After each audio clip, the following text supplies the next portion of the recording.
How are we doing? Is it streaming now? It's streaming now. It's streaming now, fellas, ladies, all of the peoples. Oh, here we go! It's Loop Hero. So, I don't know anything about Loop Hero. This is one of the games that I was talking about yesterday on yesterday's stream, where I bought a handful of games for like Steam's summer sale, just because I wanted like a bunch of cheap, fun games. This is from Devolver Studio. They're known for making a lot of other games. A lot of other games that I know. I can't name them off of the top of my head. Let me Google Devolver really quick. But it was highly rated, and it looked like something that I would really enjoy. So I went ahead and bought it, and it was like really cheap at the time too. Devolver Studios. As soon as I look them up, it's gonna be like, they made these games, you idiot. I'm gonna be like, eh. Oh, they made Cult of the Lamb. That's the big game that a lot of streamers are playing right now. I didn't really. It looks like a fun game ultimately, but it just doesn't look like something I'm crazy about. And so for that matter and for that reason, I'm just kind of like, I don't know. But yeah, no, yeah. So they made Cult of the Lamb with a big hot hit right now. They have made. Oh, they made one of the Return to Monkey Island games. Haven't played any of them, but I know about them quite a lot. Wow, so I'm on page 2 of 13, and I only know of one game that they've made. Did they not make... Hold on, did they not make Gungeon? Now I feel terrible. End of the Gungeon. How's... Okay. So yeah, they did make Gungeon. That's where I know Devolver Studio the most from, is from Gungeon. Yeah, okay. So I do know Devolver. They make incredible stuff. Even if I'm just going off of just Gungeon, they make really good stuff. So yeah, I love Devolver Digital, and I looked at it, and this looked like it was really jiving with me at the time. I know it's ironic that I talked about PSO2 for quite a long time, and said like the reason I think I like it is because I'm just getting done with the, you know, RPG old medieval aesthetic. But it's not that I don't still love the medieval aesthetic and feel and look and stuff. So this is one of those games. I wanted to play this. I actually wanted to play Kirby originally, but I have found out that since I have been gone, I mangled and messed up my whole capture setup for doing the Switch. So I sat down and I was like, all right, let's do Kirby, because my Switch is like on my desk right now, and I was like, it must be all hooked up and ready to go. But then I like looked down at the big jumble of cables that I have poking out of the back of my computer, and I was like, nope. So we're playing Loop Hero today. It looks like an incredible game. It's a very small indie game, so I don't know how much of it we're going to be playing or for how long. I'm honestly just going to go until I feel like it's right. Usually that's around an hour, and I think it's probably going to be a shorter stream today because I did jump on later. My voice was able to handle streaming yesterday pretty decently. I still feel like there's some small issues with my voice, but I'm just going to have to address that as time goes on. But for the most part, I didn't have too many particular issues with my voice or any specific fears about today losing my voice. So with that out of the way, let's go ahead and start Loop Hero. I feel a little bad that I wasn't able to show you guys the really cool intro that Loop Hero has when you boot it up, but it was giving me a little bit of trouble capturing it. So I had to fiddle around with a lot of settings to get it to like start capturing correctly. Anyway, without further ado, well, now I'm just concerned because it's paused. Oh no, it's just delayed. Without further ado, I have two sections pulled up to make sure I'm monitoring the stream and chat correctly. But anyway, without further ado, Loopid Hero, the big loopy guy. Big circle. The stars of the sky are going out one by one. That's terrifying. But no one notices it. No one can stop it. Why wouldn't anybody notice that? I mean, I guess if it's way back in the day, not a lot of people would have noticed, I'm sure. I'm racing to the last place where there is still hope. What does this, like, manor on a hill have to do? I need to make it before it's too late. Oh, that's terrifying. That's kind of creepy looking. The sounds of agony will quickly fade. No! The world would be destroyed. Even the memory of it would be gone. And even if there is absolutely no chance of bringing it all back, there will always be someone who will be willing to do the impossible. We're going to fight Death himself! In a place without space, without time, without memories. I didn't know this was going to be so dialogue heavy. I thought it was honestly going to be just very indie. This is actually pretty cool, though. Where am I? I can't see anything except this path. That might be a female character. And I'm giving her a very masculine voice. It's fine. It's fine. I don't do very good female voices. I think I've tried a couple on the stream. And it just didn't really work out. I'm not good at female voices. Admittedly. My head is killing me, and I remember only a skeleton with a staff. Up in the sky. This darkness was coming from him. Did he destroy everything around her here? Oh, goodness. That's why they gave you different text options. Some of this is kind of hard to read immediately. Just standing here won't do any good, I guess. I guess so as well. Planning. To change between adventure. Adventure! Traveling through the map. And planning. Planning! Stop. Stop modes, press the switch right. Click on... What?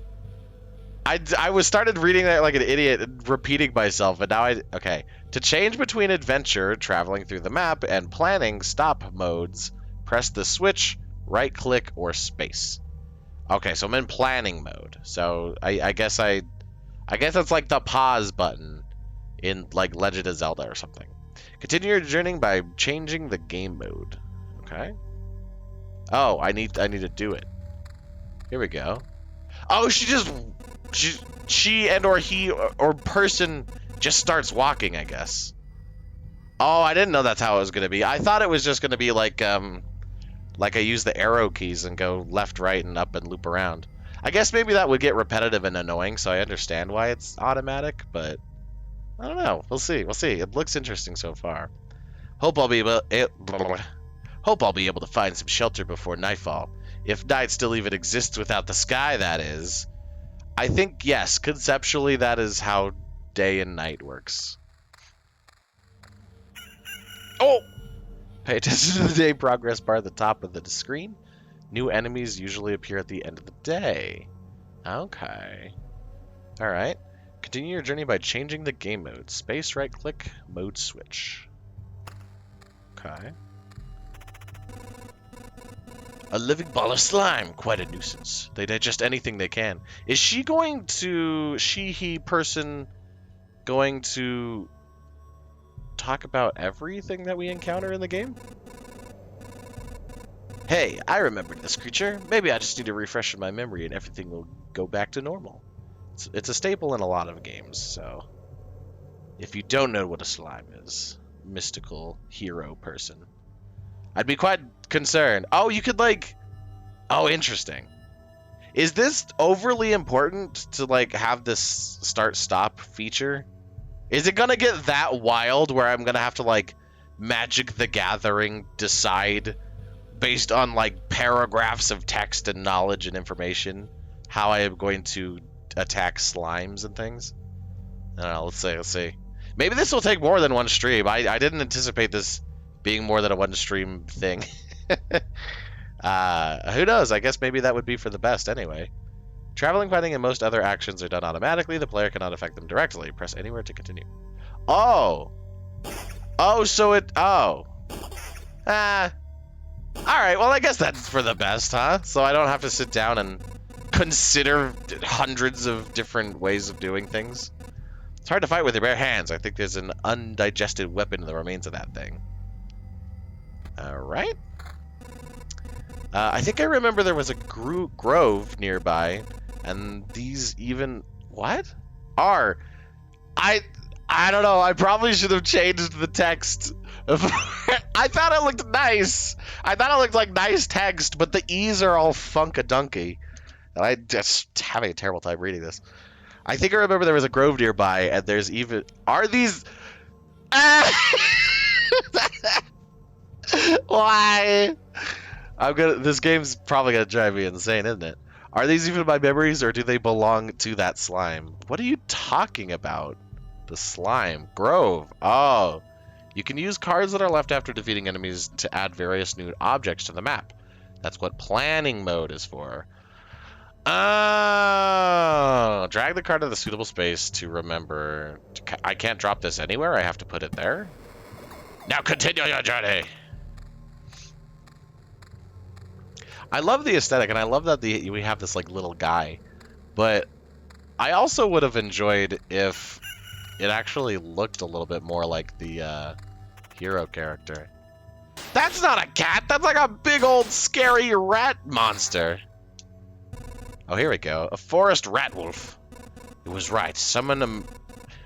I was right. Some emotional stress. A few vivid images.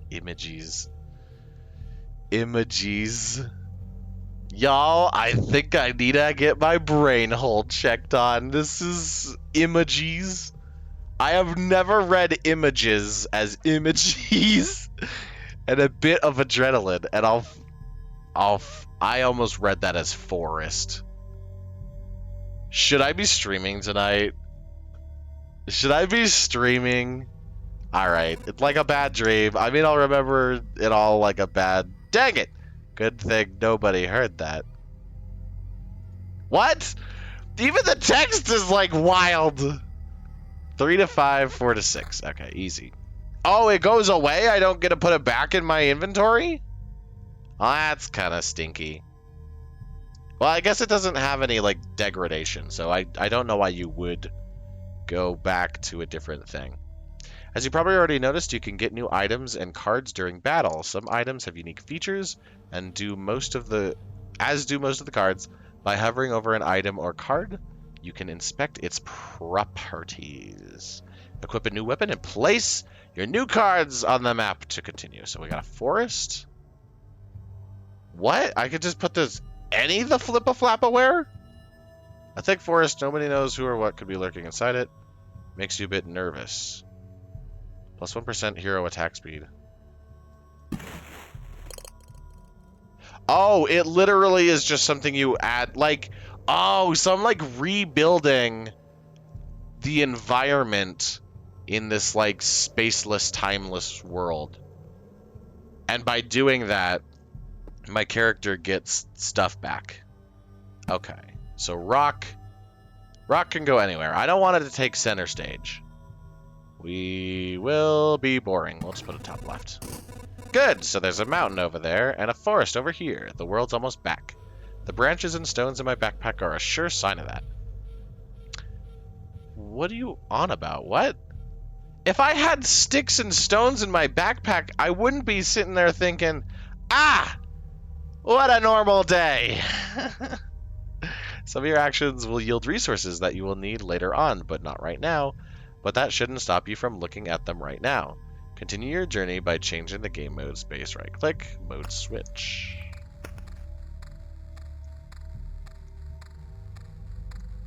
Untouched by the Lich's curse.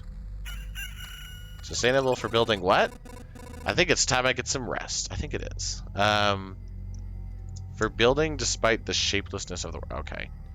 A log that somehow managed to keep its structural integrity. Okay, so it doesn't tell you what you use it for to build. The game itself is a journey on a looped path. Only you will decide when it's time for the hero to return to camp. Either you or the fangs and claws of your enemies, of course. Oh, it's like flavor text. Either you or the fangs and claws of your enemies, of course. You can retreat almost any time, but a special animation will let you know when it's safer to do so. Okay. Retreat to the camp by pressing the button. I'm at the camp. You consider returning to the cozy camp right now while you're still alive and walking. Good Good thing the camp is right nearby. I don't know. Should I just stop it and like change the text? How's the perfect chance? Now is the perfect chance. Guys, I think I really do need to go talk to a doctor or something. This is a little upsetting. Retreat. You keep all resources. I'm at the camp. I guess it told me to do that, so. It's cold and dark here. A small fire could solve both of these problems. Nice place to set up camp. This is when all resources you've gathered will come in handy. Who would have thought? I wouldn't have. You have just enough wood and stones to make a campfire. What a nice coincidence! Build a campfire using the building function while in a camp. Press the build button, select the campfire, and place it. Okay. I can't look at the whole tree. I can. So the end game is Lumberjack and Bridge. An alchemist tent. Okay. Okay. Alright. Nice place to have a camp, and place it. There we go. Congratulations! You've beaten the annoying tutorial. Hey man, I think it's been annoying for different reasons than just the fact it's a tutorial. You can now start your first expedition, or not. Do as you wish. Right-click to complete the tutorial.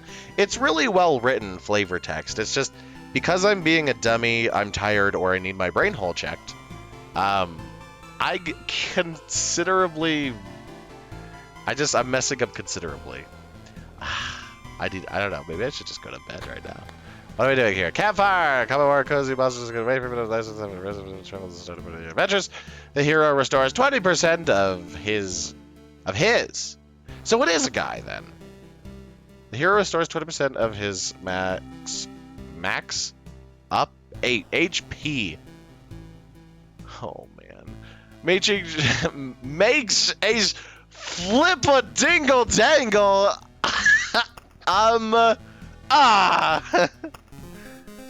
This is incredibly. I don't know if it's embarrassing. I don't necessarily get embarrassed by much, but this is kind of wild how much I'm messing up simple things like reading stuff tonight. This path, everything is wrong, but I remember. It looks like a completely different place, and it's empty again. Do my actions have any meaning? What do you mean it's empty? There's plenty of. You can see the slimes from here. Like I have a choice. If I need to give up and cry to save the world. I am the worst savior of all. What? I don't understand the accenting of this flavor text of how I'm supposed to read it. Like I have a choice. If I need to give up and cry to save the world, I am the worst savior of all. Is he trying to say that, like, if he sits and cries about it, he'd be a pretty bad world saver? Maybe it's just a form of like flavor text and like characterization I'm just like super not used to reading. That could also be part of it. But... Yeah, slime! Yeah! Got slime! Got some armor. Okay. Well, oh, they do give you a speed up button. Oh. Ah, that slime's back. Got slime. Alrighty, a shield. Okay, this is kind of interesting. I like how this is going so far. I haven't got any like materials yet, which is kind of here nor there, but maybe this is still... I know they just said that I finished the tutorial, but maybe there's still elements of this that are tutorialized. Oh, I should have probably read, huh? What's the point? Guess it looks nicer.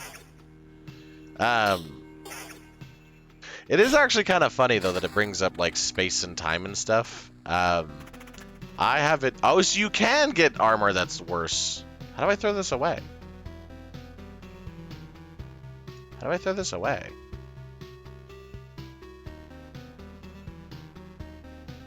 Do I just not throw it away? How do I throw this away? Yeah, I can only put it there.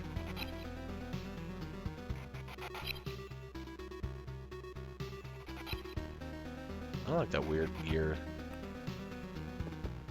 What do I do with this? I just have to hold on to bad armor? Okay. It pauses every time I mouse over stuff, huh? No, that's even worse! Hold on.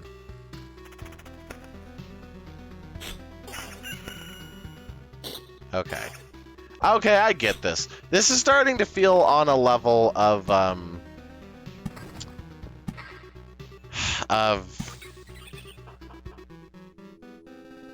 maybe I should just quit stream. Maybe I should just quit stream tonight.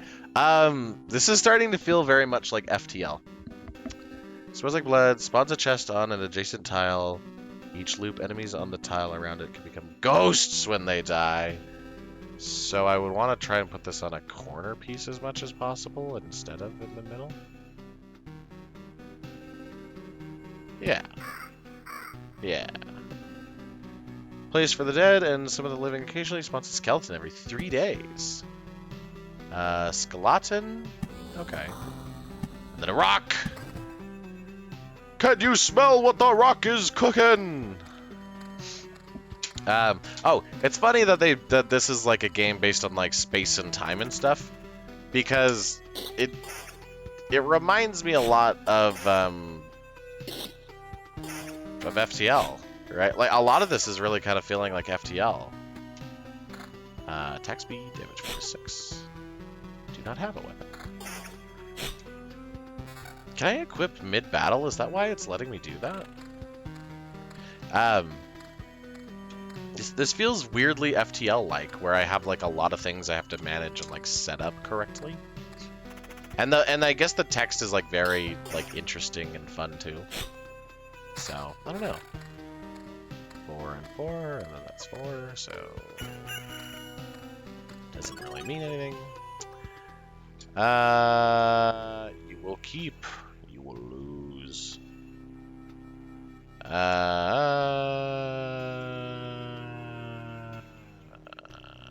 I didn't get anything, though. Stay? Can I convert this? Wait, what? Oh! I leave the loop, and then okay. It still has yet to tell me how to throw this stuff away. Okay. Well, let's keep going. Keep going. Let's see what happens here. I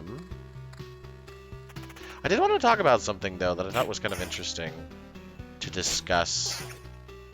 Earlier today, I sat down and was just, like, watching YouTube while I was working. Not, like, actively watching it. I was doing my job. You know, I just like to listen to podcast stuff on YouTube, like, Trash Taste Boys and stuff. That's not what I'm here to talk about, but Zach Hadel is kind of like I don't know if you can call him an indie animator anymore, but he's kind of like an indie animator to some degree, and that's not something that should be taken as like a negative. But he's been doing like animations and stuff and characters and things like that for a long time. And he went on a podcast recently, or it's one that he hosts. I don't really know. I feel like he's on this podcast a lot.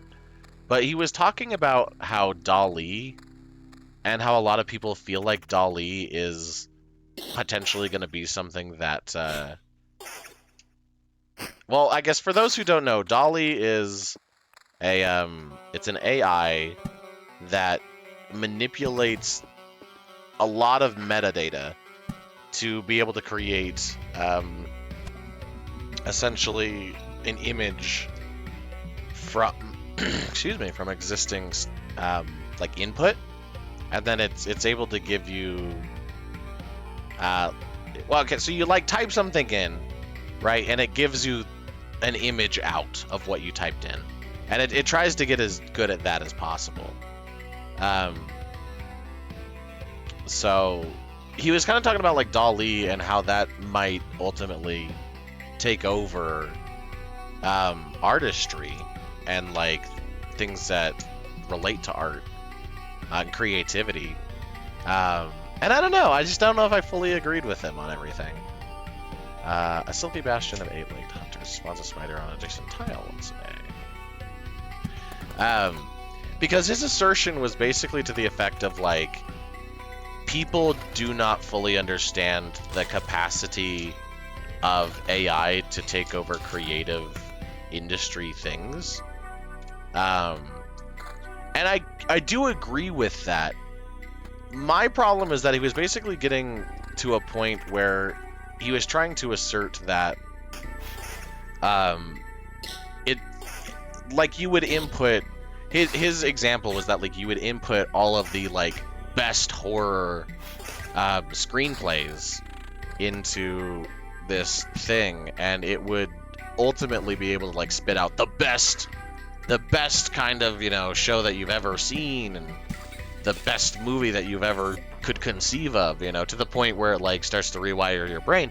And while I feel like there is a level of that is capable of AI to be done, I think where I start to diverge from how he feels is that movement speed. Oh, just useless, I guess. What's that? A worthless landmark in a world with no direction. Plus 40% movement speed within its range, plus 20% attack speed for all units. See, this is the kind of thing you would want to put here, or there. Yeah. This is probably the best, and I just put spiders down. I can start to see where the planning is coming into this. But he was trying to assert that, like, you're basically just, you're going to be, you know, screwed, because there's going to be AI that comes out that's going to be able to do creative people's jobs.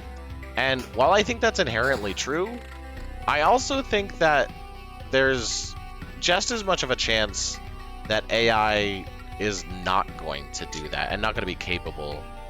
Well, I believe that it would be ultimately capable of displacing a huge proportion of creative jobs, but I also don't feel like it's very likely to happen. A small end of the gun reduces the maximum number of spawning enemies on the tiles around it. Road lantern effects can stack. Oh, nice. There we go. Try to stop that spider from spawning. And so see, because like the example that he gave had to do with like screenplays and movies and stuff, right? The reason I don't think that that's ever going to happen, at least to the greater effect that he like presumes it would happen, is because a lot of these things that people create in the movie industry specifically go through the Screen Actors Guild and like a lot of other unionized things, right? And so the reason I don't believe that that kind of thing is going to happen is because the minute it starts to threaten people's jobs in like the Screen Actors Guild, people are not going to accept that, right? They're going to sit there and be like, I will not act for a movie that was created by AI. I'm not going to, like, you know, be the cameraman for something that was created by AI, you know, and that's something that I think is going to just happen, right? Like, I think mankind is going to sit there and say the capacity for creation is more, it's more worth all of our time to consider something created by mankind than something created by AI, even if AI does possess the capacity to do things better, essentially, you know?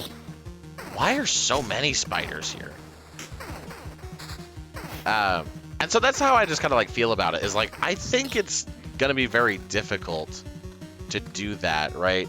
And then there's also the factor of like interpretation that you have to consider too, where like we are miles upon miles away from creating an AI that would be able to replicate the full capacity of a human experience in order to like have a vessel with which to examine and like portray certain elements of things, right? Like AI, for the most part, as it is right now, is only able to take in data and like utilize that data and like aggregate what that means and then produce something. It's not as capable of like producing new data that's like structurally interesting, you know. I think it will get a lot better, but I also think it's the kind of thing that we shouldn't have to worry about too much, you know. The thick walls guard all kinds of riches from these assumptions. Gives a random basic resource after placing anything on an empty tile around it. Must be surrounded by empty space when you build it. Oh, okay. We'll put that in the corner? No, we want to give it some space, don't we? Road lantern. Maximum amount of spawning enemies on the tiles around it. There's a lot of stuff going on here. And that's a great place to put it. And so I don't think it's something to really overly concern ourselves with, because human beings are going to find out much, much before that ever happens, how to manage something like that, and how to deal with it. And so I just, for the most part, don't think that that's going to happen, because we would have to get to a point where we create general AI, and I don't see that happening anywhere soon on any level of a horizon, you know? 9 for damage to all. Damage to all. Attack speed and regen per second. No. 13, 19. Oh, okay, so it shows me what I have. Quit. 13, 19, 7, 11. No, it's much worse. Okay. Because a general AI would be able to interpret what's happening around it. It'd be able to interpret, like, a greater reality of all things, and, like, the context with which human beings exist, and the examinations, like, to consider within that. And so, to that end, I think it's just, like, I just don't think it's going to be much of something to have to consider, really. And so that's why I just don't feel like Zach Hadel, or at least the perception that he showed on that, you know, show makes a whole lot of sense. Because there are a lot of assumptions, and I think that's what's very difficult with AI. There's a lot of assumptions that kind of just get thrown around of like, what if we create a perfect AI that's able to do this? And, like, that's gonna, like, completely destroy everything. And it's like, that certainly would destroy everything. We have to get to a point where it actually can destroy everything. Because, like, there's a lot more hurdles that need to happen in order for that to be a thing, right? And we're miles away, right? Like, the DALL-E project and all those kinds of things, they exist on huge servers with just like an almost unfathomable amount of data, you know? And so it is just kind of like, you just gotta chill out about it, you know? Like, I doubt that it's gonna be something that we overly need to worry about, you know? And then like all of these like, but what if scenarios, you also have to consider that like, you have to solve a lot of other problems in AI well before you get to these, like, effective considerations of what if, you know? And that's not something I think a lot of people do have a specific grasp on. And that's why I can sit down and say, hey, you know what? It does make sense that there is cause for concern that people won't understand it, but I don't think it's something worth getting, you know, like crazy about at the end of the day. And so that's just kind of how I feel about it, is that we would have to solve so many other problems with AI before any hypotheticals of AI even become relevant, you know? And And even if those hurdles are overcomable, and it is something we do have to consider at some point in some, expanded future, I just don't think that it's going to be overly relevant to consider at the end of the day,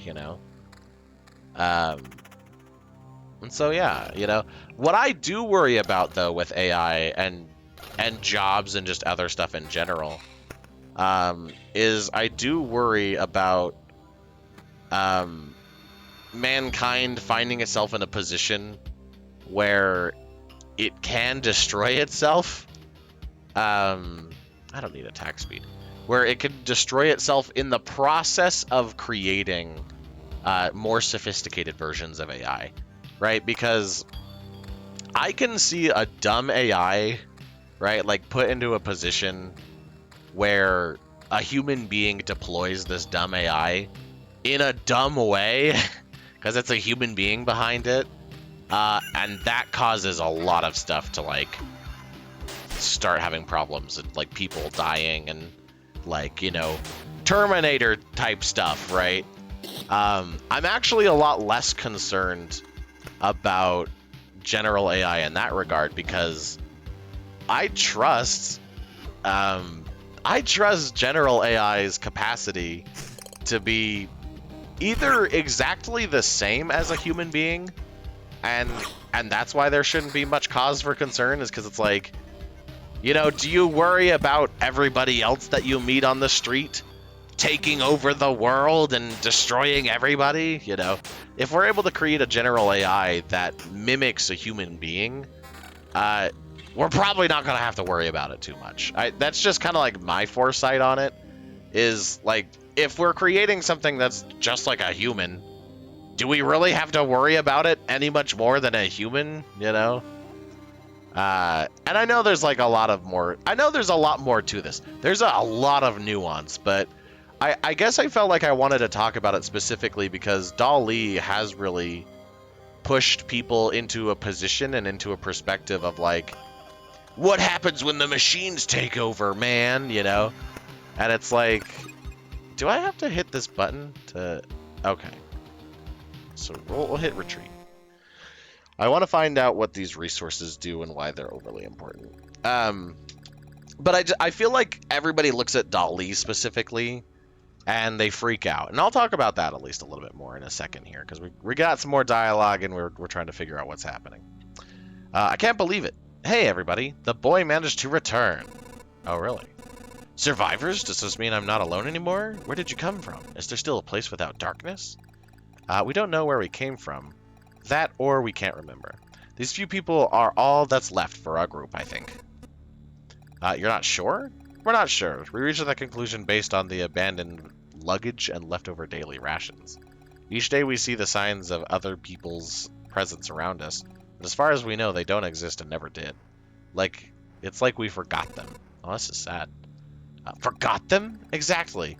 It's as if people are disappearing every day and we instantly forget they existed, just like we forgot where we came from, and our families, maybe even ourselves. Why are they losing their memories in this, like, liminal space?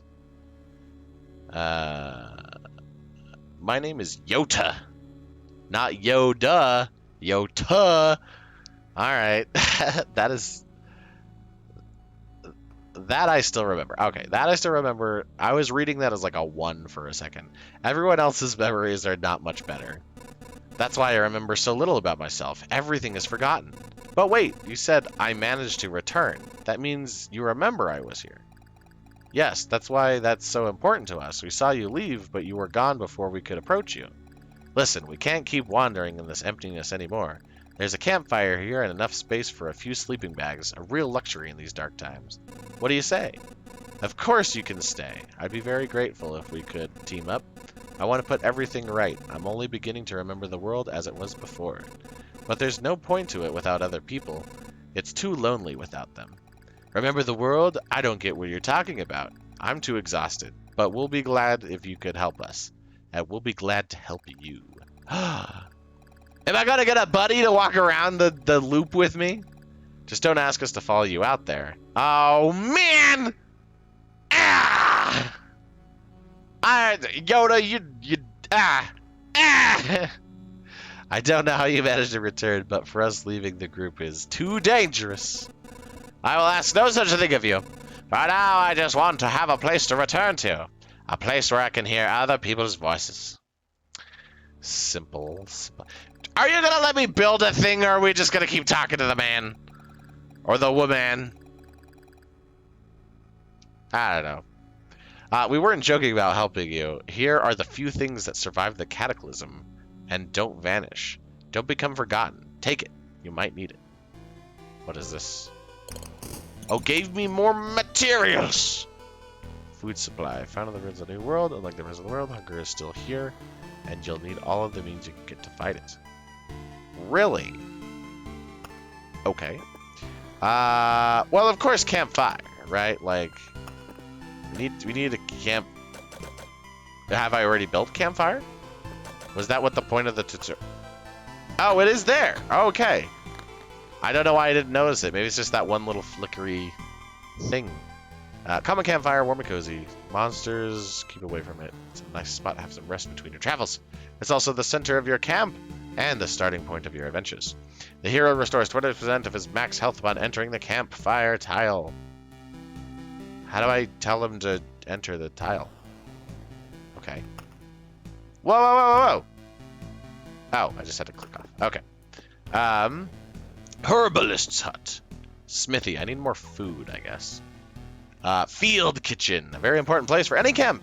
If your nose isn't lying there, is good food here? Man, I need to read more. I need to, like, read books more. 10% of the campfire's healing power unlocks the Blood Grove card. Interesting. Yeah, okay. We'll just put it there. Who is this man? Do you know the difference between a good cook and a bad cook? The food made by a good cook is tastier. Well, what enlightening dialogue from this man. What, you were waiting on something more elaborate? Sometimes the truth is very simple. Sometimes the truth is simple enough where you don't have to explain it in text form. Look, I have a cauldron, a hearth, and a couple of knives, a bucket of potatoes, 3 onions, and some ham. Nothing special. Everything is very simple. It certainly is, but give me a few minutes and everything in this camp will be running to my table, following the tasty smell of everyone in this camp will be running to my table, following the tasty smell of a good stew. Certainly. Very much 10% of the campfire's healing power unlocks the Blood Grove card. Huh. What is this? Upgrade building. Dismantle building. What does it mean to upgrade it? I don't have enough. Okay, so expedition, right? These are the cards that are out there. Enemies have 0 to 1 abilities. Enemy strength. Class warrior. I can change my class? 2% damage each round of the fight. What? Okay. What is this? Oh, just showing me all the cards. Okay, living forest. It preys on wounded occupants of the tiles around it, and it may spawn something dreadful from their remains. It can be placed adjacent to the road near other trees. Its roots devour enemies that have less than 15% HP left. Okay. Okay.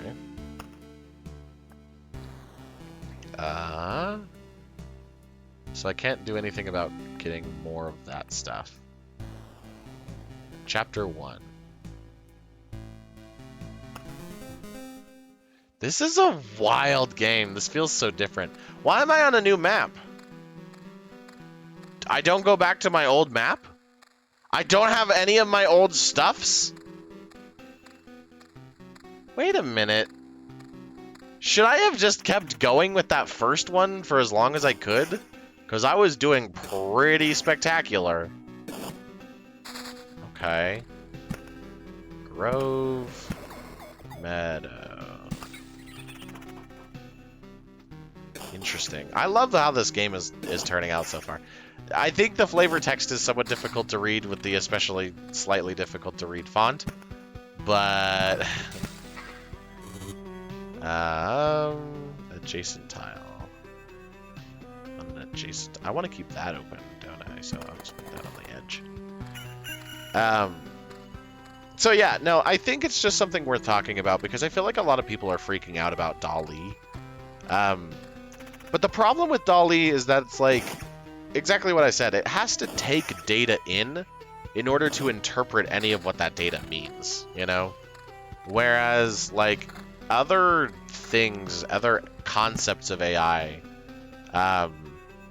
you don't really have to concern yourself with that as much, right? And that's why I think it's just a little wild to consider, because it's like, I don't think DALL-E is going to displace anything, really. I think what DALL-E might displace is, like, people wanting to have, like, very specific kinds of stuff, right? Like, I need really cheap assets to explain this very crazy concept, you know? I think that's the kind of thing that DALL-E is going to be interesting for. Adds vampires to battles on the tiles around it.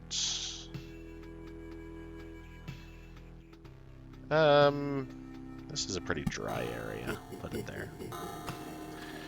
And I think even if DALL-E did work, like, very well, to the point where it's like, this is better than what I could have ever imagined, I think that doesn't discredit the capacity for human beings to still create works of art that have more significance than an AI ever will be able to create. So, I don't know. I don't have all my full thoughts and stuff like put together because this is something I was like listening to much earlier in the day. And I thought about all of this earlier in the day and I was like, I really want to talk about this on stream. But now I've kind of like forgotten all my points and like even what Zach himself said. And none of this is like to discredit him or his opinion. He has a very good opinion and he actually has a lot more knowledge on AI and what AI means than I feel like the general audience of people in the world have. And for that, I really enjoy that. I love Zach Hadel, man. Like, end of the day, he's an incredible creator. Somebody that I honestly aspire to be on some level, if I'm going to be perfectly honest. We do very different things. I stream, and he's like an indie animator. So at least the active part of our lives are very different. I have gone to like school for like, you know, both technical stuff and artistic stuff. And I can understand. I can understand like certain elements of things. But anyway, I digress. The bigger point is that like I just wanted to make it clear that I don't think that DALL-E or elements of DALL-E are going to cause significant problems to the world. I think what DALL-E will ultimately have benefits for is like arbitrating specific data in scenarios that are not as immediately noticeable, right? So for example, if you wanted to like come up with a scenario that worked where you wanted to implement AI that was able to create like randomly generated stuff, I think DALL-E would be a good, you know, thing to consider for that. But I think it's more the component parts of DALL-E that would be more useful in certain aspects and elements of things. I think the other thing to consider too is that like if it displaces anybody, the sad thing is I think it would end up displacing like outsourced stuff, right? Like outsourced work. I think that's what that would honestly displace more than anything. Is just people getting outsourced, you know? Because like how many studios and stuff sit there and go, we need like, you know, 100 of these assets, right? If DALL-E was able to sit down and like create stuff to that effect, it would be a lot more devastating, you know, than just the simple consideration of like, you know, oh, you're able to type something in and it's able to produce it, you know. So I don't know. There's a lot more to the conversation, like I said, and I've forgotten a lot of my points. I've forgotten a lot of the points that Zach Hadel even made, and the other people that he was being interviewed by, or at least discussing with on his podcast kind of thing. I don't know if it's his podcast thing or whatever, but I thought it was very interesting. I thought I would bring it up because I want to kind of give out the good, not the good message, but I want to have a positivity towards it that I don't feel like I've seen from a lot of people online. So, you know, erases any established tiles, erases monsters from the road. Oh, that's really cool. And so that's just kind of how I feel, is it's like, there's a positivity to this that I don't feel like I've heard from a lot of people, if anybody, online. And I want people to kind of like cheer up a little bit. DALL-E and elements of DALL-E and implementations of things like DALL-E are not going to destroy life as we know it, right? And even if it does have the greater capacity to destroy life as we know it, at least in terms of like the creative industry, human beings are gonna get they're gonna get wise to that pretty easily, and they're gonna sit there and be like, hey, maybe let's not do that, you know. And I think that's what's much more likely to happen than anything else. I do worry to some degree that like some AI is going to exist at some point in the future where it's able to slowly integrate, right? Because that's the thing, and that's the thing that I think people need to concern themselves more specifically with, is that things like DALL-E are like elements of DALL-E, like parts of DALL-E, parts of different AI systems are useful today. They're useful for a lot of things that we utilize in our day-to-day, right? And it will displace a couple people if it's implemented correctly. I think initially we'll see more of an uptick in like, oh, a lot more AI jobs exist than art jobs, you know? But I would worry about like people properly implementing like AI systems into like smaller aspects of a company or whatever, you know? And because of that, you know, forces people to like slowly be pushed out of certain industries. Because I think that's the other thing people don't realize about AI too, is that like people think that one day a researcher is going to come out of their, you know, like little hole and like basement and be like, I've created general AI, check it out, you know. It's going to be a slow burn on society, AI, right? Like, it's going to be something that slowly happens. So, I think if you want to think about it in a much more positive way, but also the things that we should actually consider and we should actually worry about, you should consider the fact that, like, there's a lot of scenarios that you can conceive of where AI gets implemented very slowly, and that starts to, like, degrade, you know, our economy to a point where where there's enough of a disproportion of what AI is capable of doing versus, like, what's actually happening, you know? So that's what I think we really need to concern ourselves with. Because let's say AI takes out, like, 5 jobs here, 5 jobs there, right? Not a big deal. But, what is this? I will get back to this thought. Back off, human! A vampire! Where are your lands? If your farmers need help, I would be glad to offer it.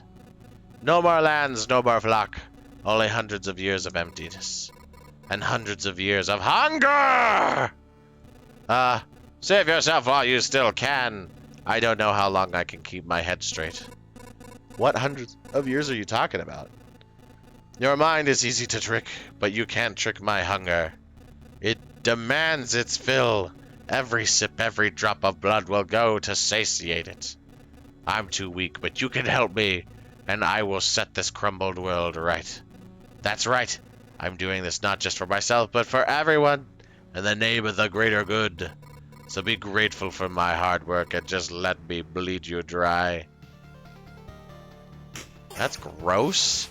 And also, ew. And also, ugh! Get out of here, vampire! Get out of here, vampire! Oh, he's not even doing that much damage. He's kind of garbage, honestly. But yeah, no. So I think the thing that would be more worth considering is the slow burn of it all. Vampires often own our lands. They kept the peace and helped our settlements prosper.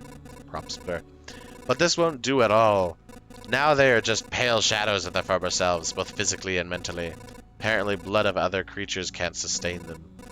He wasn't joking about the hunger. Even the creatures around him were imbued with the power to drain somebody else's life. Oh, I guess that's like a tee-off to say that the slime was able to do damage and like steal stuff. But again, like if AI takes 5 jobs here and 5 jobs there, and that increases at a rate that we are not like reasonably capable of handling, that's what I would worry about, because there is a lot of problems that are already like happening in the socio-economic realm. And adding AI onto that is super not going to help anybody. And so to that end, I say that's what we should be concerned about societally, if anything, because that's the greatest potential for problems to kind of arise and start to rear their head. And that's what I would start to sit there and say, that's what we should concern ourselves with, not these magical overnight, like, Terminator's gonna happen and we all die, but the kinds of AI where it's like, oh, hey, listen, we're gonna get rid of like 100 jobs there and 100 jobs here, you know, and not enough people are gonna be trained on creating these AIs and implementing them. And even though that will result in an uptick of like new jobs, I would worry that the proportion of new jobs to the proportion of jobs it's taking away would be problematic. And it's difficult because we don't know how many jobs AI has already displaced. You know, there might be some metrics out there I don't know of, but for the most part, I don't feel like I've seen or heard of any specific metrics to that effect. And so I would say that that's something worth considering, right? But I have a very positive outlook on AI, right? Like when I hear about Stephen Hawking and stuff, sit there being like, AI could destroy us, and like Elon Musk is sitting there going like, AI is gonna destroy everything, you know, right? Like I want to have a much better like perceptual outlook on stuff, because I think that that's more realistic, is to have kind of like a positive outlook, because unless we do something very particularly silly, I don't think we're going to run into too many particular problems. Pure damage 2, vampirism. Yeah, I could go for more damage. I'm still doing good in the health department. Everybody just takes like this crazy negative approach to it, and I don't know if that's really the most appropriate way to think about that kind of thing. I don't know. Stop! What is this goblin-type creature? Where do these goblins come from? I don't remember. Remembering you? We remembered ourselves. Now give us all your things. Sigh, you have no idea what's going on, right? Why don't you help me restore order in this world first? You can do everything you want when I'm done. Goblin must rob. No other order in the world? Okay. Fair enough. Guess I don't have any good objection to that. Oh wait, I do have one. How about an axe to the face? So yeah, that's just my generalized thoughts. It's just like, I don't think it's going to be an issue. This does go into like a much bigger discussion, and this is something that I learned a little bit about in college. Can you please It's strange how these creatures appeared on their own. Maybe it means everything is actually not so bad and the world is trying to restore itself. That or the apocalypse isn't enough to get rid of some pests. Yeah, I mean. Really quick, I just want to finish my thought. And then we'll move on to something else, I promise. I just really love AI and I love like robotics and that whole kind of like field and sector. And I always have my like, you know, I'm trying to think of a good metaphor, but it's not coming. I always pay a lot of attention to AI and like robotics when there's like new news about it and stuff, because it's something I think is incredibly awesome. But this does kind of extend to a greater philosophical question of like, what would we do if like we found ourselves in a position where something was more intelligent or more capable than human beings, you know? And how would we like grapple with that capacity of a situation? And the problem that I have always had with it is it's like, if something were to be quote unquote better by some specific metric than human beings, then whatever this is would have to have overcome a lot of the follies and like greater follies of man in order to be considered quote unquote better than mankind, right? And so if whatever it is, you know, notably better than mankind by any metric, right? It would be capacity wise much better to like handle the perception of mankind and like its role in the greater universe. And it wouldn't destroy mankind, right? It would sit there and it would say, hey, listen, y'all, you're doing this and this wrong. We know you are because we don't do this. And we've overcome those follies that you guys fall into, you know. And you should probably take that into consideration, you know. And if whatever theoretical thing this is, if it's aliens, robots, AI, whatever, you know, right? Like, it would have a capacity of understanding to know how to expand at a much greater rate than mankind. It would be able to do things that we would not be able to feasibly conceive. But I know for a fact it wouldn't sit down and attempt to destroy mankind, because here's the thing, like mankind, for, you know, even though we really don't want it to be this case, you know, mankind destroys itself all the time. And so if it's quote unquote better than mankind in the capacity that it does not wish to destroy anything or destroy mankind by any greater metric, the consideration has to be made that like it would feasibly not wish to destroy us, you know. It would sit there and say, we don't want to destroy ourselves, we don't want to destroy you. Again, there's a lot more to this. This is just the ramblings of somebody who's tired and didn't get a lot of sleep last night, much to the chagrin of our motto. Yeah, that's just kind of, I guess, where I am. I really just wanted to sit down and make a bigger comment on DALL-E at the end of the day, because I think a lot of people are freaking out about it, especially it's because as it is becoming more widespread and it's starting to get onto like the big news cycles. I think it's important to remember that this is not a scary thing. This is an actually pretty good and cool thing.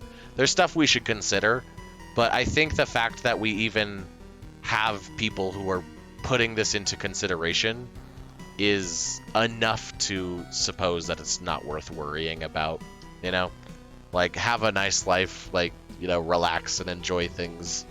Not while you can, but, you know, just, you know, try to make your life as good as possible and try to make the lives of other people around you as good as possible, you know? So yeah, that's where I digress with all of that, and that's the greater point that I was trying to make.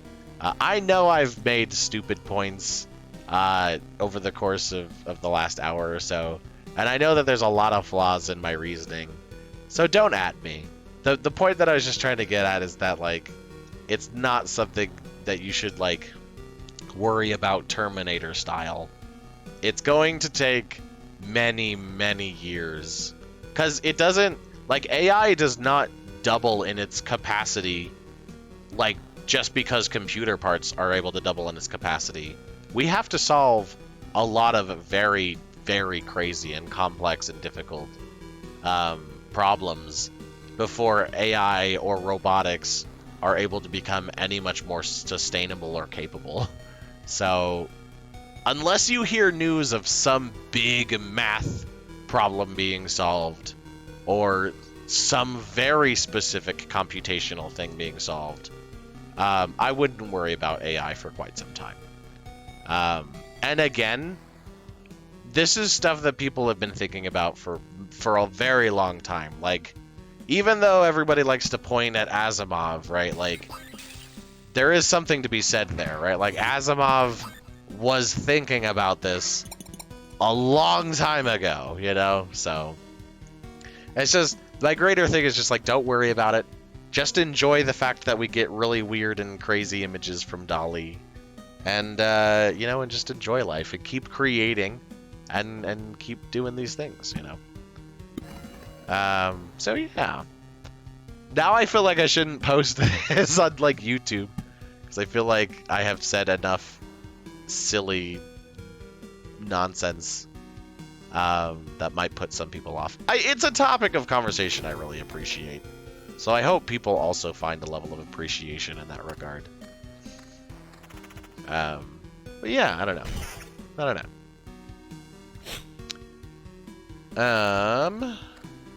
Oh, that was the other big thing I really wanted to talk about today, too.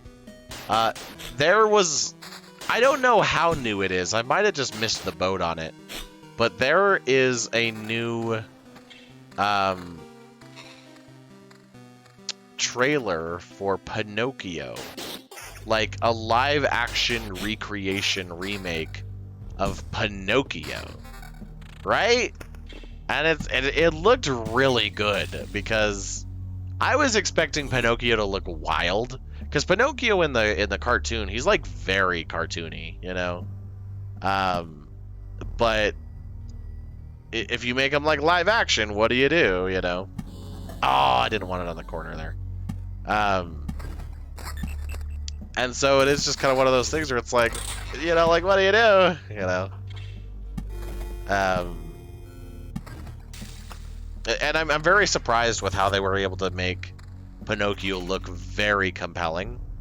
And so I'm pretty excited about it. I'm not like crazy excited about it, because I personally have missed the boat on a lot of the live action stuff, like the live action Mulan, the live action Tarzan. Like, I think the only one that I've seen of that live action recreation series that Disney has made is Beauty and the Beast. And I think the reason I saw that is because I went to a friend's house and they were like, I really appreciate this film. Hopefully you guys will too. And we sat and watched it for like a movie night thing. And so that's where I know about it from. But anywho. So that's the only one that I've ever watched that was like the live action version. And I did think that the Beauty and the Beast movie was really good. I felt like there were elements of it that just didn't hit home as much. Because there's some things you can do in animation that you just can't do with live action. So there was part of me that was just kind of like, man, I don't know. I want to see them take, you know, more of an approach to try and make it feel at least a little bit more cartoony. But the point is, it's supposed to be like not cartoony. But yeah, no, I was very impressed with how they made Pinocchio look in the trailer. Because he has just the right amount of detail to look like very compelling, while also not feeling overly weird. Right, because I feel like sometimes when you try to make characters that are not realistic and are like cartoony real, it can go south pretty quickly, you know?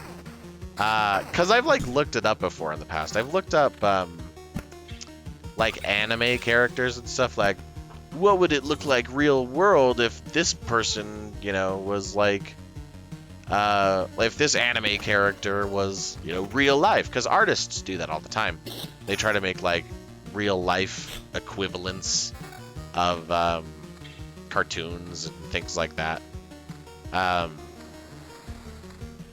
so it is just kind of like, oh, interesting, okay, you know. But they usually just don't look overly right. Like, I think it was from One Piece. I saw an image of Name. I think you pronounce it Name. I always say Nami, but anyway. And it just didn't look overly right because they gave her like more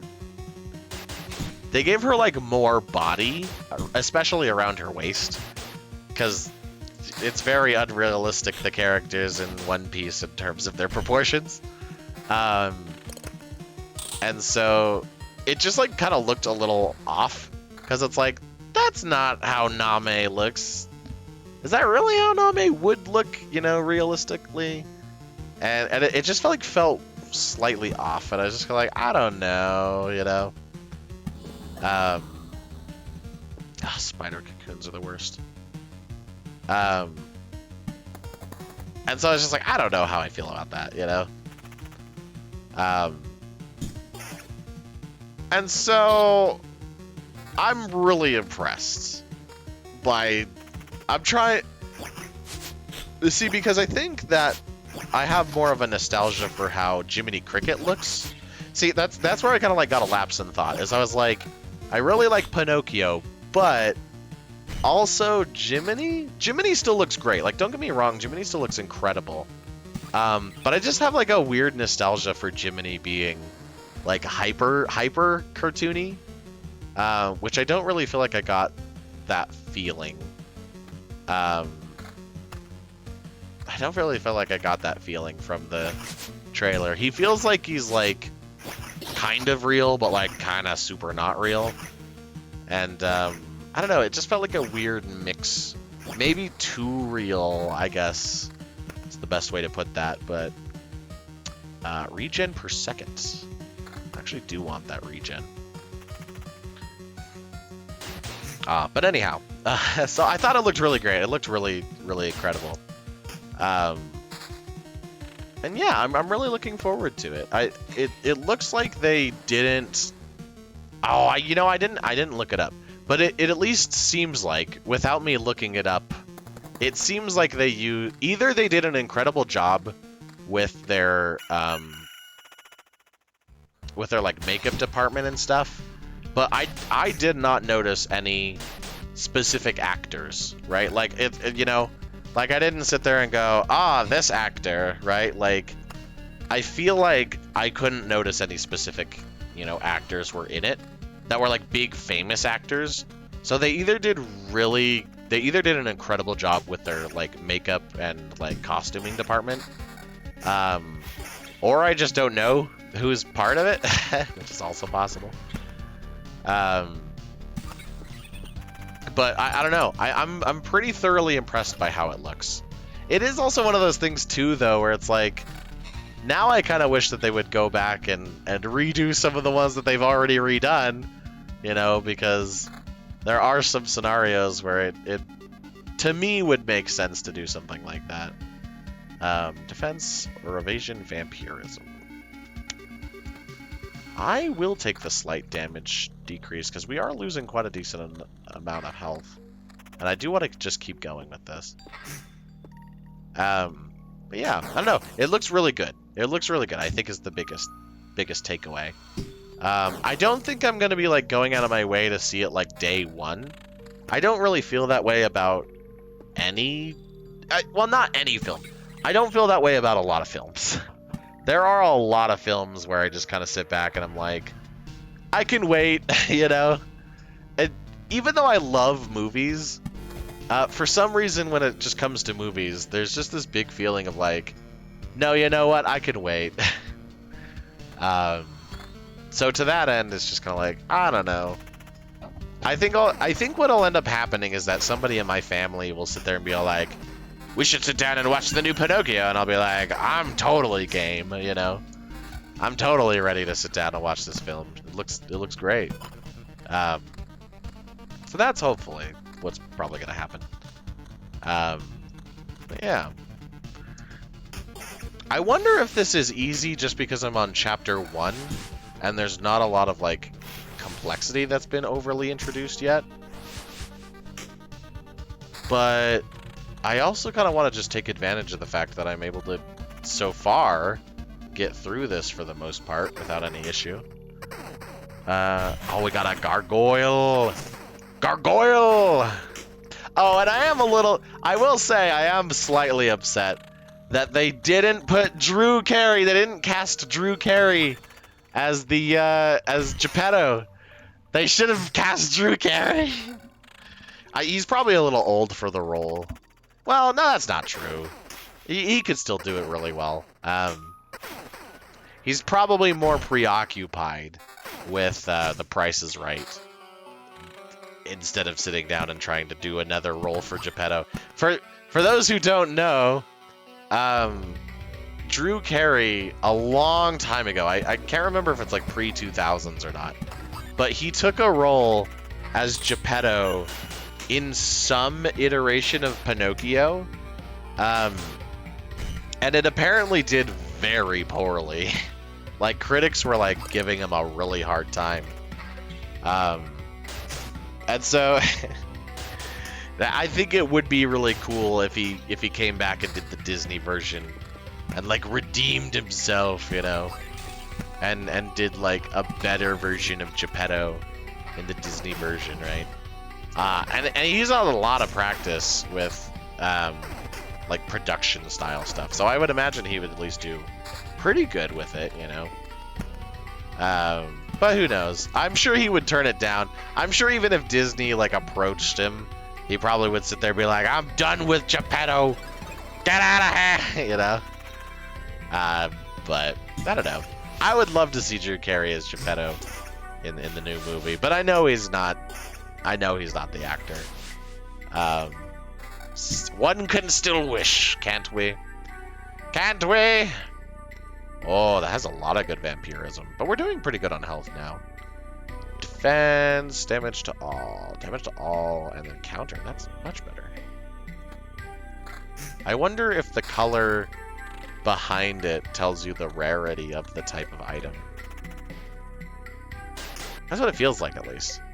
But anyway, so that's the other thing I really wanted to talk about. I really wanted to sit down and talk about the new Pinocchio movie. I read up on it, actually, because I was kind of confused.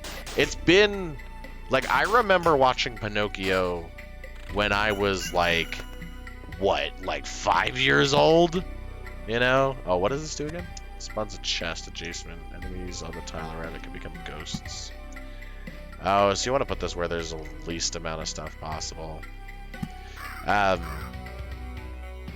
But I remember watching Pinocchio when I was like, what, like, you know, 7 years old or something, right? And so it's been a long time since I've sat down and watched the animated Disney version of Pinocchio. So I forgot a lot about what the story was like. And I went and I looked it up, and apparently the story is very, very different. Well, that's cool. Why did I get all of that? Apparently the story is very, very different from the one that Disney made. Like, to a very significant margin, it's incredibly different, you know. Let's see. Attack speed, evasion, regen. The evasion... Oh, I get rid of my evasion. But defense... Damage, 16 to 24, attack speed. I need the evasion, and the damage is higher. Oh no, it is this one. 20 to 30, but pure damage 4. Now the evasion's better. Damage to all, attack speed. Is attack speed better than evasion in this case? I also get regen, so I'll get a little bit of health back anyway. I'll go with that. But apparently the story is, like, very different from, like, the furthest back, if not original iteration of Pinocchio. Apparently a lot of different forms of Pinocchio, like, happened and were, like, edited upon. Because it's apparently such a good story in the eyes of, like, just general audiences that... What I was reading on Wikipedia is that it was the second like it's at least in the top 10, but they were suggesting that it was the second most read, most well-known story after the Bible, you know. And I was just like, I find that crazy difficult to believe. I know what Pinocchio is, but like outside of Disney, right? Like really, you know. And so it just felt crazy odd to me because I was like, really, truly, second to the Bible, Pinocchio. You know, it's a great story, so I'm not like trying to like tear it down by any means, but it was just like very surprising because like I have not seen iterations of Pinocchio past the Disney iteration, you know, and so it was very surprising to learn that like there's actually a lot different about Pinocchio versus like the Disney version, and it's actually like very surprising how much is different. 26 to 41. Oh yeah, baby. And so it's like very surprising. But anywho, I digress. I was very interested in learning more about it. Apparently there's this whole subplot that is just not part of the Disney film, where a dog pretends to be like dumb and a cat pretends to be blind, and they like through the whole story try to sit down and trick Pinocchio into like doing crazy things. And I don't remember the Disney incarnation, but I remember that Pinocchio was supposed to be, or at least felt like, this like pinnacleized thing, you know, where he's like, he's a good little boy, you know. And I always got that perception that he's like, he's just a good little boy, you know, through the whole story, right? But oh,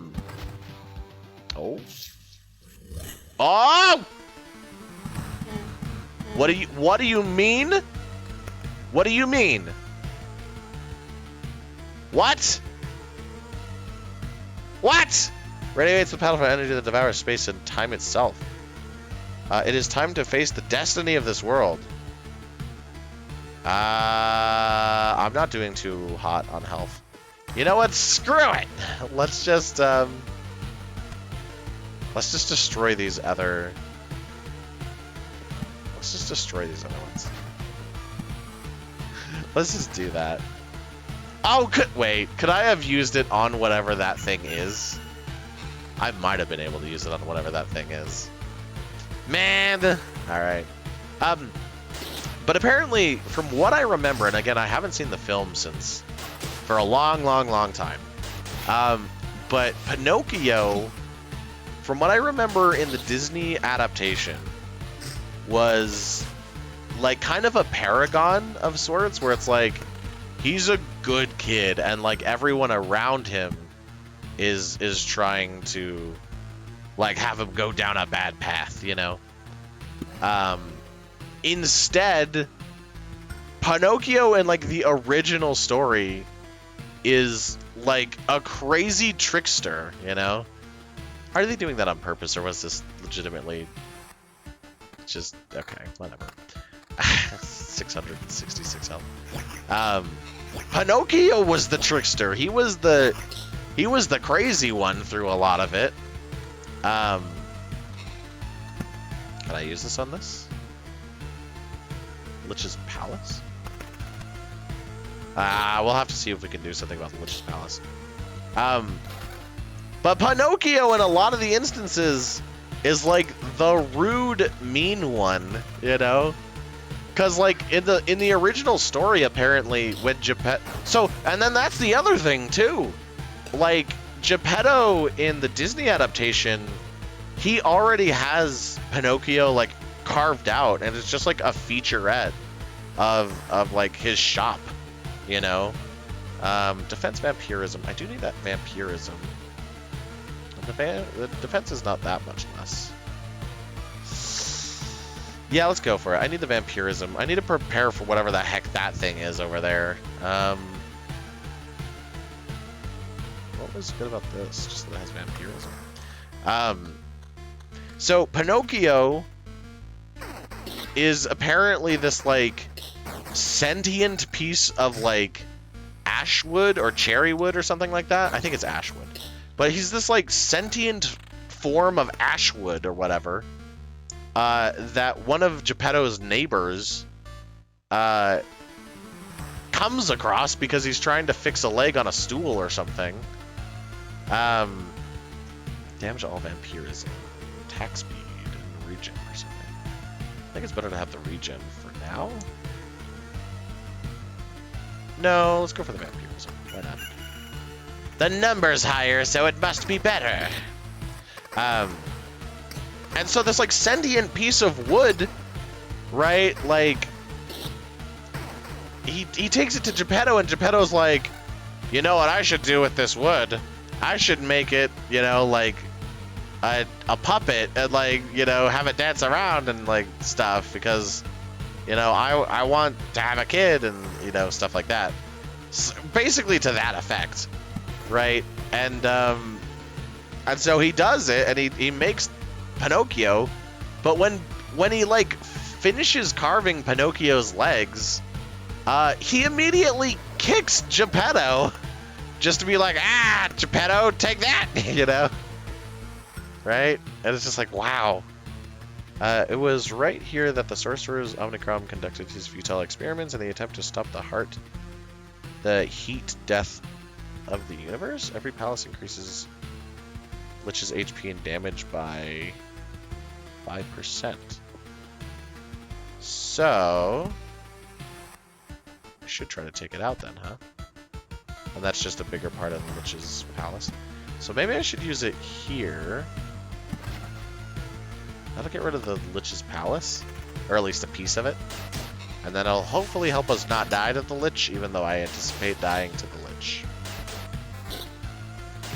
Should I? Can I stop? Hold on, let's go back into planning here. Can I stop? Return to the camp, click to hold automatically return to the camp at the camp tile. I'm going to lose a lot of other stuff. I don't think I'm going to survive the Lich, though. And what happens if you die? Do you start from square one?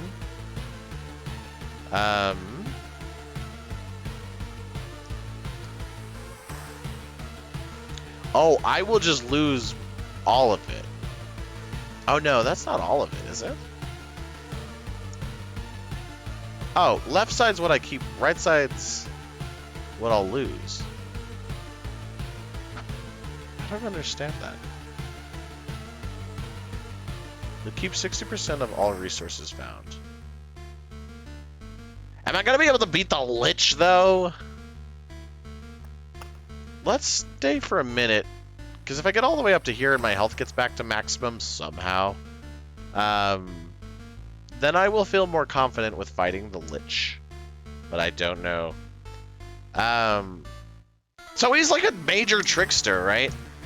And he sits down and he does all this like terrible stuff.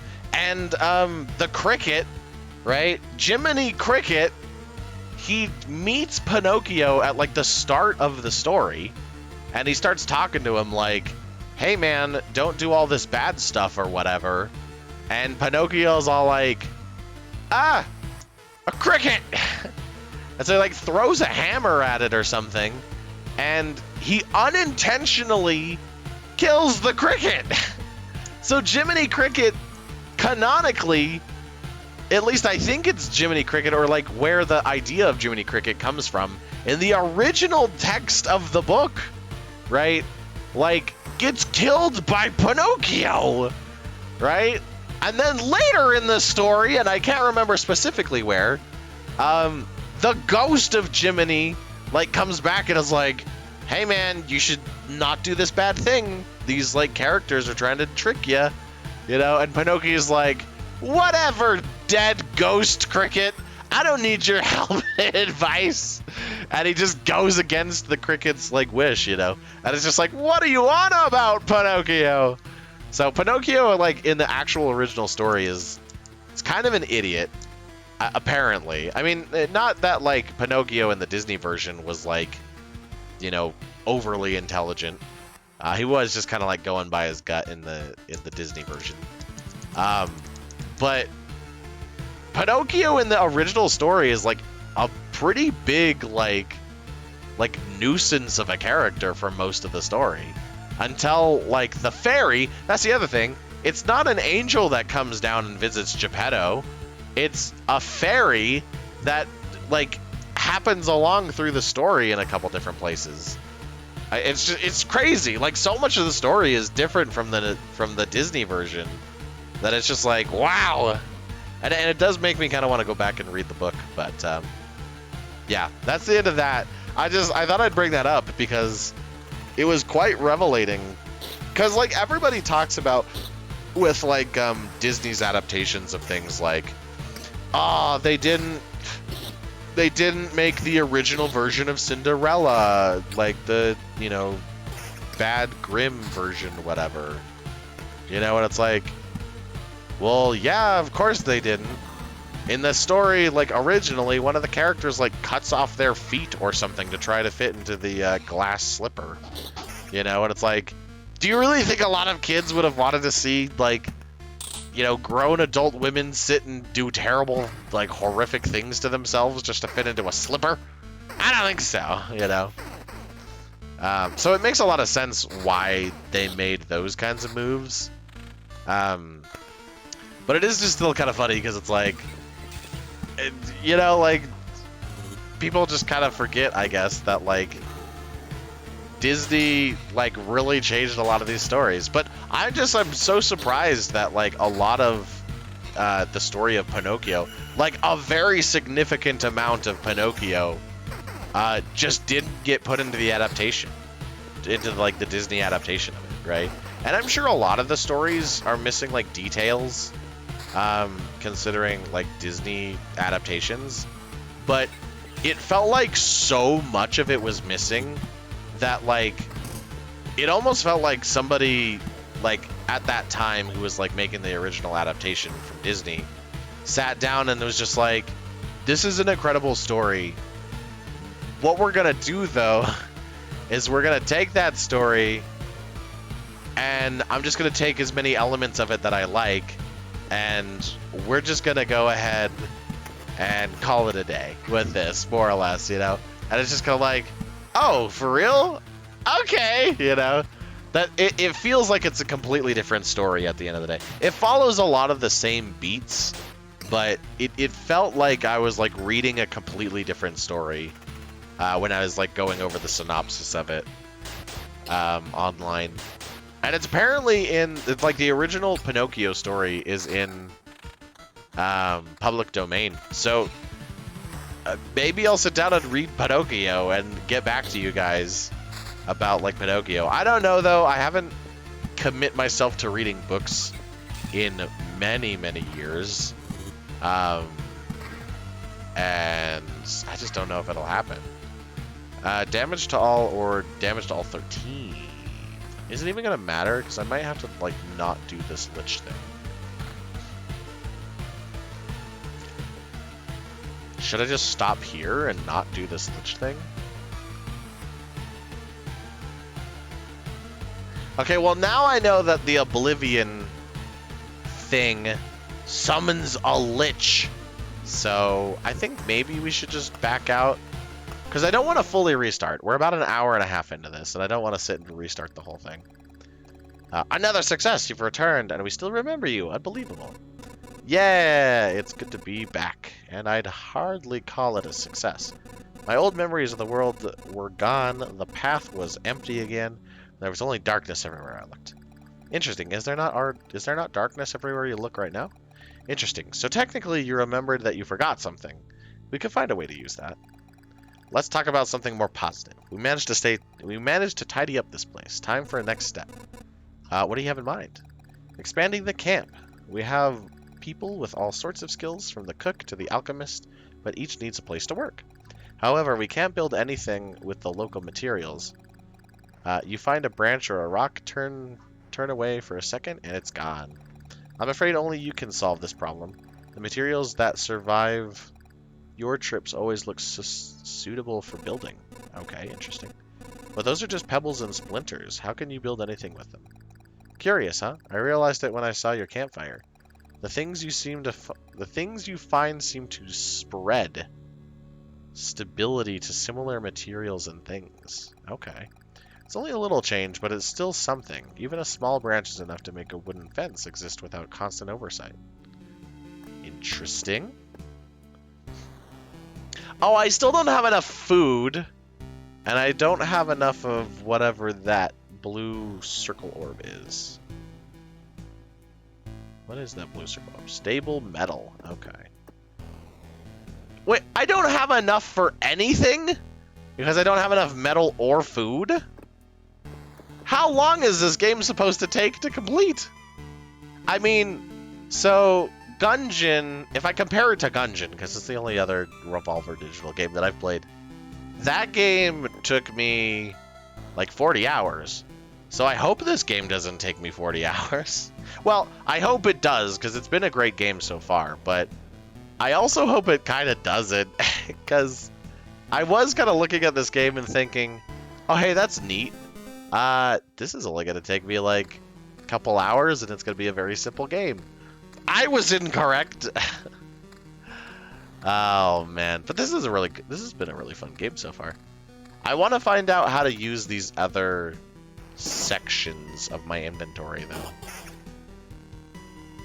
I think we're good to speed this up a little bit, at least double, because I feel like this is taking quite a bit to even just traverse the land. Alright, so we're doing good. Oh man, yeah, no, but so AI and Pinocchio and all that kind of stuff is the only real stuff I feel like I've heard about between now and yesterday, so. Oh no, there was one other thing. Oh, dang it. I think I touched on it last stream, though. Because there's, like, House of Dragon is coming out. Like a sub-story of, Game of Thrones. And so I've been tempted to watch it, because I saw my dad watching, Game of Thrones, like, trying to get caught up so he can watch the new show. And now I'm all sitting here going, I've never seen it.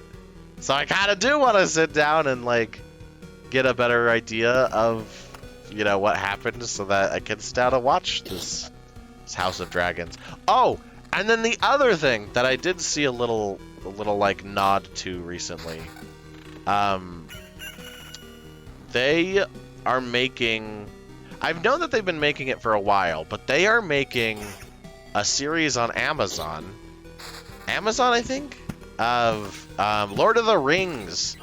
They're making a Lord of the Rings adaptation.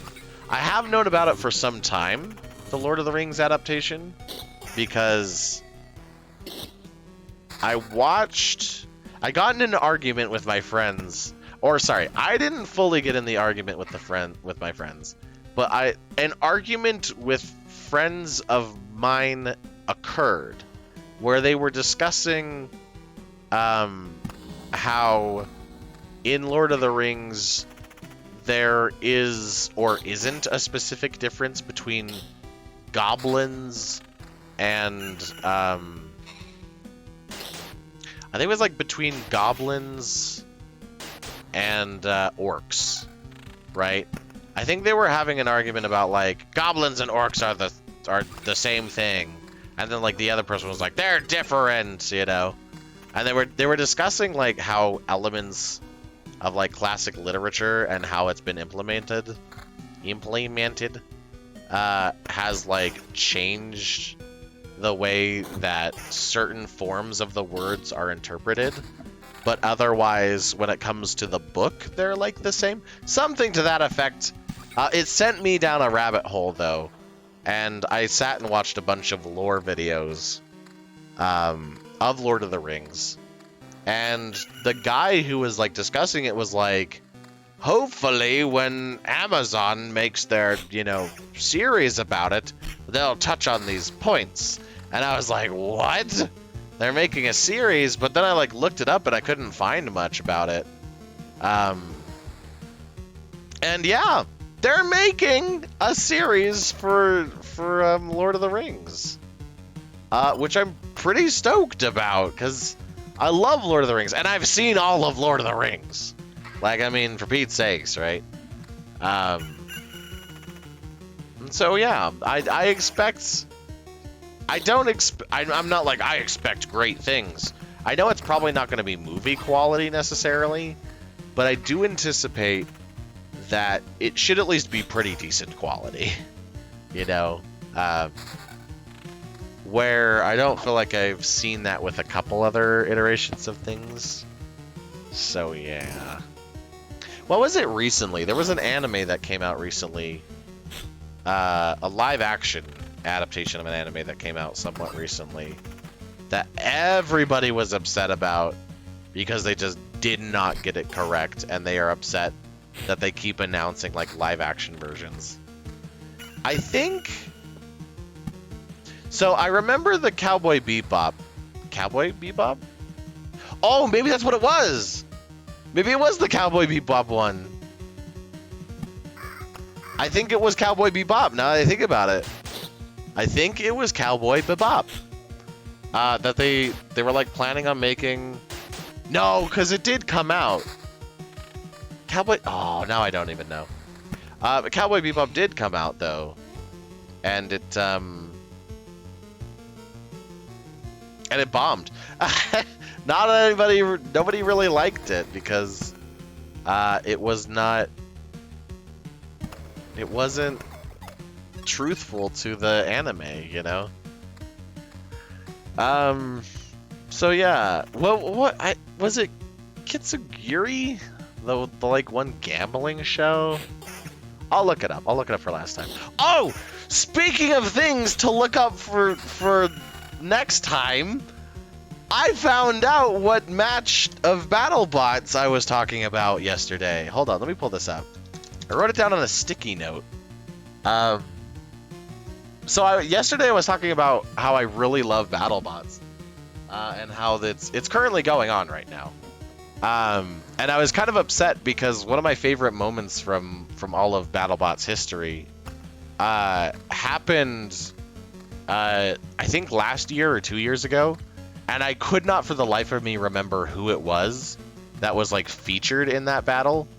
And so I said it was like Black Dragon, and I knew that it wasn't Ribot, but I anticipated it was like some kind of vertical spinner, and the only thing that I could remember was Ribot at the time. But yeah, Ribot was not who it was, and it was not Black Dragon. It was Season 6, Kobolds versus Ghost Raptor. That's what it was. That was the match, people. Like, that thing was crazy. So what happens essentially is that Cobalt is able to get a couple good nicks off on Ghost Raptor, and he's able to like push him into a corner and get a lot of like control over it. And what happens is the drivetrain or something of Ghost Raptor is just not as powerful, or it gets damaged in the first couple initial hits. And so Cobalt picks up Ghost Raptor, and it's just lying on its front wedge. He takes him all the way to the other side of the battle box, slams into the side of the battle box, and it completely destroys. It completely destroys Ghost Raptor. It just becomes a pile of parts, like, immediately. Because Ghost Raptor has, like, sectional pieces that they built it up, and it falls apart right in those sectional pieces. Like, all the batteries and motors get, like, torn out with it, right? Like, if I had to compare it to something, I would say that it probably is along the lines of, oh man, like in Mortal Kombat, when you perform a finishing move and they like pull the spine out of the dude, you know, like that's what it felt like. That's what it looked like, right? And it was the coolest thing ever. I love that moment so much, man. Let's see here. This is a little bit better. Pure damage. It has 2 more. Counter is gone. Evasion goes up, but vampirism goes down. I don't have enough health right now, so I'm gonna keep the vampirism set. But man, that was a cool moment. That was a cool moment in BattleBots.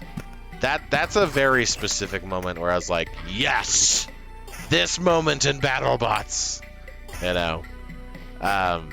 So yeah, that is the moment. Like, I know for a fact that was what it was. Because I rewatched it like last night and I was like, yeah, this thing got destroyed. It's so cool, man. This season has actually been pretty. Was it this season? I feel like it was the start of this season. But the start of this season, everybody has just been getting lit on fire, man. Like, batteries have been exploding and just all this other crazy stuff has been happening. And I have been enjoying the heck out of it, man. So I'd recommend, if you have spare time and you want to watch something that's really cool, you should watch BattleBots. You really should. You really should. It is worth the time and consideration. And you don't have to go far back. Apparently, they've been going on for like upwards of 20 some odd years or more. But if you don't want to go back that far, you super don't. Like, everything right now is like really cool. And it's worth just picking up. It's on Discovery, I think. So you should really check it out. Counter regen per second. The regen's not going to be as effective as the vampirism, so I'm gonna leave that alone. We are coming up on almost 2 hours. I was only planning on doing 1 hour. I just got so sidetracked with everything and Pinocchio and BattleBots and all this stuff. So it just ended up being a longer stream, I guess, is all. But yeah, so I think what I'm gonna do, I don't know if there's a save mechanism. Let's place all these down and then I'll see if there's a save mechanism that's worth it, or that I can do. I should put a lot of stuff in here because I can put a bunch of lanterns in that like little corner. Let's see. Okay, let's see if I can save it out real quick. Continue. Select save slot. There is a select save slot option. I do, for the life of me, need to get sleep tonight, folks. I need to get sleep tonight. So, apparently this is something I can just put down and pick up.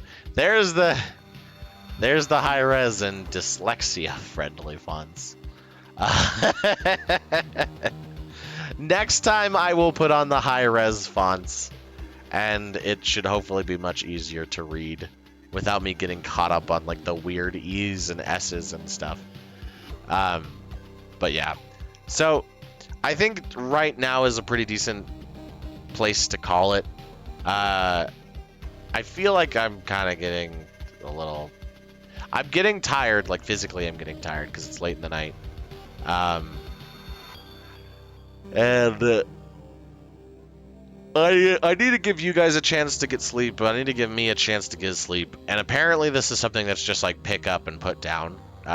So I'm gonna go ahead and just call it a night here.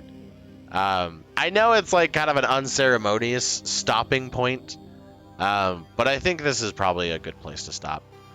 I really do appreciate you guys dropping on by. I realize I have been a little obnoxious and a little like crazy with my whole schedule, my whole thing. And so I really do appreciate you guys jumping on back and checking it out and seeing what's going on with the channel. And all the games that I have set aside. There's also Jump King, which I was debating between Jump King and Loop Hero today. And I was like, Loop Hero sounds like it's going to be something that... My initial impression of Loop Hero when I purchased it, because I didn't look at it too much, I wanted to kind of keep it as fresh as possible. My impression was that it was going to be like a pretty simple indie game But there actually is a little bit more to this, and there's a lot more dialogue than I anticipated. But I thought that it was going to be a very simple, easy thing that I could just talk over and have a nice, relaxing, like, kind of stream today. But it actually was kind of like a pretty crazy, like, ah, man, check it out kind of stream. So, yeah, I think we're definitely going to come back to Loop Hero. I've had a good time with it so far. It does seem like a really good time, so I think we're gonna sit down and do more of this in the future. I think though, because I do want to get set up with my Switch again, I think tomorrow, and I'm not gonna guarantee it. This is just my initial thoughts. What I'm thinking of potentially doing tomorrow is Phantasy Star Online 2 New Genesis and Kirby, right? I really want to get back into Kirby because I love Kirby, and I really want to show you guys PSO2. I was gonna do PSO2 tonight. I think I might have touched on that when I started stream, but I was gonna do it tonight. But they do server maintenance on PSO2 from like 8 o'clock to 2 in the morning, which is when I'm able to stream. And I forgot about that because I was like, oh man, I talked about it so much yesterday, you know. I'm sure there's a lot of hype behind it that I've like created, and I love playing it, so it's not gonna be a problem for me, you know. And so I really wanted to jump into it and be like, look, this is what I was talking about. This is the thing I've spent 100 some odd hours on so far, within like the course of a couple weeks, you know. But as it were, they are doing server maintenance today. They're doing server maintenance because tomorrow there's supposed to be a lot of new stuff that they're adding in. I think they are adding in like some VTuber costumes for like Ina and Fubuki, I think is the other one, like the white fox character in the Japanese HoloLive. So that's something to look forward to. I love Ina, right? Like, I think she's probably one of the better of the VTubers. Just because I'm biased in that regard. But, I think Ina's pretty cool. But I'm not crazy about having a costume for Ina in PSO2, though. I kind of feel like it's like... I don't really feel like it's something that I would want. I would more so want like a special, you know, instance where like Ina shows up and like says hello to all the characters and like jumps from server to server to just like go say hi to a bunch of people for like a couple hours. I think that would be cooler than just like, oh, we got some costumes, you know. I'm sure the costumes are cool, and they really are cool, and there's a lot of customization in that game, so I'm sure a lot of it can play into other like looks that you can create in the game. So I'm not saying it's a bad thing, but I would have preferred there to be a little bit more, or at least something slightly different with it. But anyway, it just is what it is. I'm still think it's really cool. I'm still kind of excited for it, but apparently there's a lot of content like that is supposed to be releasing tomorrow. So that'll be something interesting to just go check out.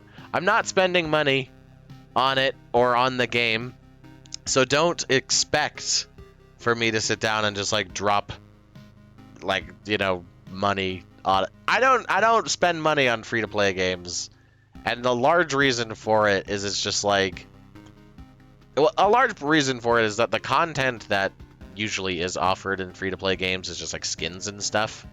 And I'm more in it, unless I buy a game specifically for it to be aesthetically pleasing and interesting, I usually don't care about the looks in games for the most part, because I usually buy into it for the mechanics.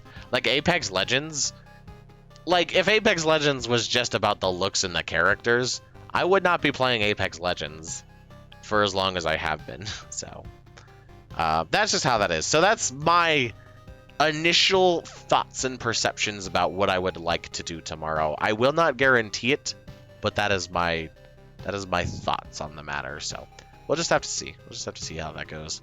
But anyway, again, I will say one last time, thank you guys so much for joining in. I really do appreciate you guys coming on by and hanging out. And this will bring us to our final section of the night. It is our ritual. It is our motto of sorts for the stream. Every time we break away to switch games, or every time that I end the stream, I always like to do this. I will do a little disclaimer, though. If you are having any legitimate problems or have any legitimate questions, or there's anything with any level of seriousness, or you do have any questions of any kind, I am going to change that. If you have any questions of any kind, make sure to contact your general care provider, like a doctor. Like, talk to a real person, right? Talk to somebody real about it. So that, just getting that out of the way. Make sure you talk to somebody real about it if you do actually have like legitimate questions. Legitimate or non-legitimate questions, because I'm not going to go too much into depth with it. I'm not going to answer questions in the regard of it, other than the questions of why I personally feel like this should be the stream's motto and stuff. But with that out of the way, with the disclaimer out of the way, so that nobody comes at me and is like, you told me to do this, and I did it, and I blame you. No, I gave you a fairly upfront disclaimer that you should talk to a legitimate person about this before you do anything. But our mottos are three things. Our motto, our ritual is three things. The first thing is, if you have not had a chance to stand up and walk around and like get good proper blood flow, take a break, right? That's the first thing, is just stand up, take a break, you know, relax, kind of like get the blood flowing. The second thing is maintaining your hydration. I always have a water bottle with me at my desk because I love staying hydrated. So that's the second thing. But you can also use the first thing in consequence with the second thing.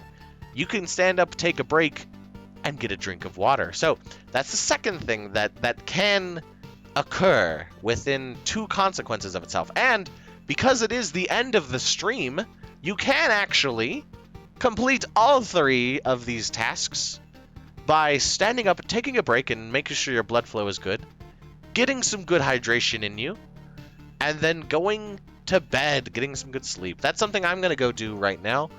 Something that I'd recommend everybody do. It's probably one of the most important things among the other two things that I mentioned. And so with that, I will say, yeah, take the opportunity and the chance to sit down and get some good sleep. It's worth it. It's honestly worth your time. It's worth the effort to put in. There's a lot of health considerations for getting good sleep. That's probably why I've been acting like a crazy person and not being able to read the lines that have been happening in this game, is because I didn't get good sleep last night. And I'm just tired and crazy right now. So, yeah, if you don't want... I do not guarantee this, but if you don't want to be crazy like me and be incapable of reading things, get some good sleep. That's what I would say. But yeah, so we're gonna leave it there. And with that, and I will say one time thusly, have an incredible night. Stay happy, stay healthy, stay everything that you need to be, and take care. The stream is ending now, and I am pressing the button. Goodbye.